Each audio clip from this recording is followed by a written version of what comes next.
In Texas, the death toll following the deadly 4th of July flash floods has now climbed to more than 100.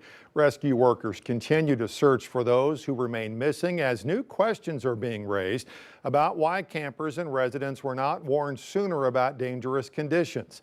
Nydia Cavazos has the latest.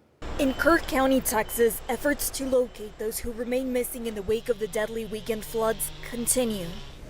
This will be a rough week. I've said this 100 times, and I will say it again. We need your prayers. As of Monday afternoon, Texas officials confirmed over 100 people were killed in the floods. Camp Mystic, an all-girls camp in Kirk County, announced at least 27 of its campers and counselors died. 10 campers and 1 counselor remain unaccounted for. Speaking at a Kerrville press conference Monday, Texas Senator Ted Cruz said he hopes valuable lessons will be learned from the Camp Mystic tragedy. And so I think we will have a reasonable conversation about are there any ways to have earlier detection? Everyone would agree in hindsight, if we could go back and do it again, we would evacuate particularly those in the most vulnerable areas, the young children in the cabins closest to the water. We would remove them and get them to higher ground. This time-lapse video shows how quickly a river in Kingsland, Texas, rose in just 3 minutes on Friday. Search and rescue teams say they're finding bodies up in trees, including at least one of the girls from Camp Mystic. We found 2 young girls up near the Hunt store, and then about 10 o'clock we found another little girl wrapped up in debris in a tree. More than 800 high water rescues have happened since the flooding began. White House officials re-emphasized Monday that National Weather Service offices were adequately staffed at the time of the floods. We know the National Weather Service provided early and consistent warnings. They gave out timely flash flood alerts. President Trump told reporters he will travel to Texas on Friday. Nydia Cavazos, CBS News, Kerrville, Texas.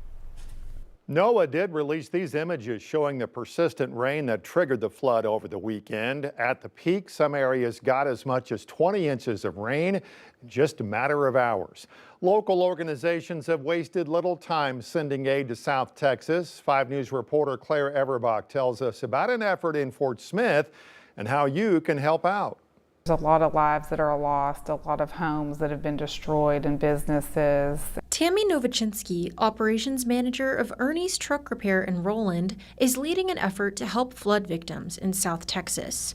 The company is organizing several drop-off locations across Arkansas and Oklahoma and donating trailers to transport the supplies. We're trying to get the community involved and giving them a way to, we're the middleman to give them a way into helping the people in Texas. One of those drop-off sites, Dallas Street Dental in Fort Smith.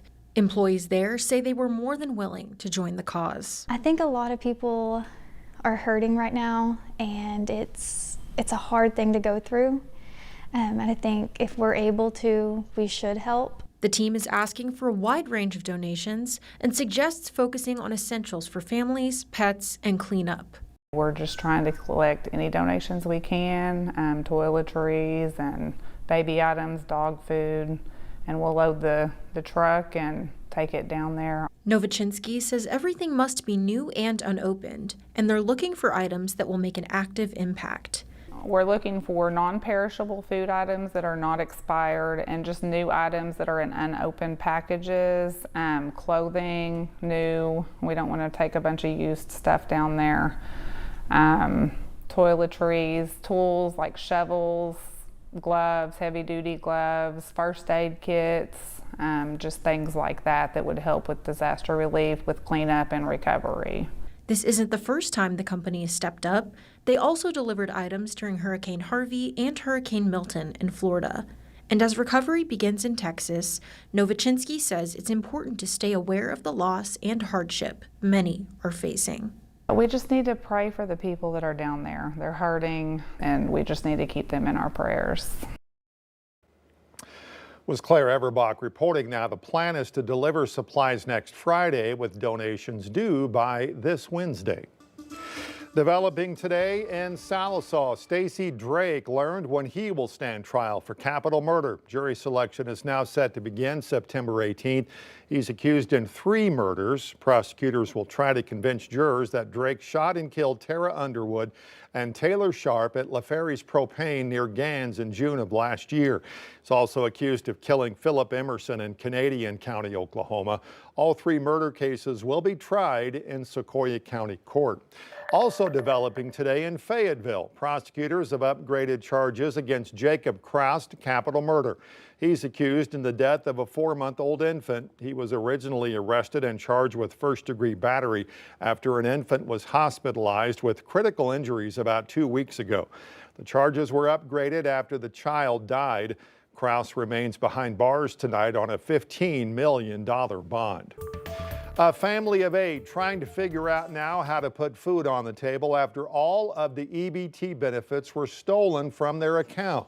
Abram Chargoy, the father of 6 from Fort Smith, says he immediately filed a police report when he saw all $1,300 wiped clean from his account. Fort Smith Police tells us it's had 9 reports of EBT scams and thefts since the start of this year. The DHS says it is aware of what it describes as a growing issue, but can't reimburse the family because a federally funded program that paid back victims of theft ended last December. Without that security, DHS has this recommendation for all families. We try to educate our clients to change their PINs frequently, their PIN numbers that they use to access their EBT benefits, not to share those numbers with anyone. In fact, if you change them before the 4th of the month, when the first benefits start to issue, that's another way to safeguard the benefits. Chargoy say they will rely on family and friends now to feed their family until their benefits come back next month. Our Verified team, meanwhile, looking into a question a viewer had about protecting yourself from scammers. They wanted to know if using a credit card or debit card put you more at risk. Kaylee Marintinet verifies the differences between the types of cards.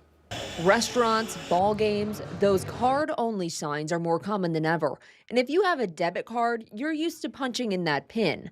But can using your credit card instead of a debit give you better fraud protection? Let's verify. Our sources include Lane Montz from the Better Business Bureau and American Express. Credit cards have the Fair Credit Billing Act, and that limits your personal responsibility to $50 if the card is used improperly by someone else. For debit cards, it can be up to $500 depending on how long you take to catch and report the fraud.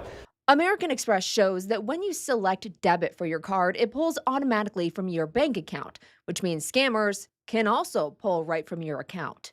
You're going to be out that money while the dispute is investigated. When you use a credit card, you can see the fraudulent transaction and open a credit card dispute with your card issuer to have it removed. If you're traveling, if you're making big ticket purchases, if you're in a different area, if you've had some problems on your account and you're concerned, use the credit card.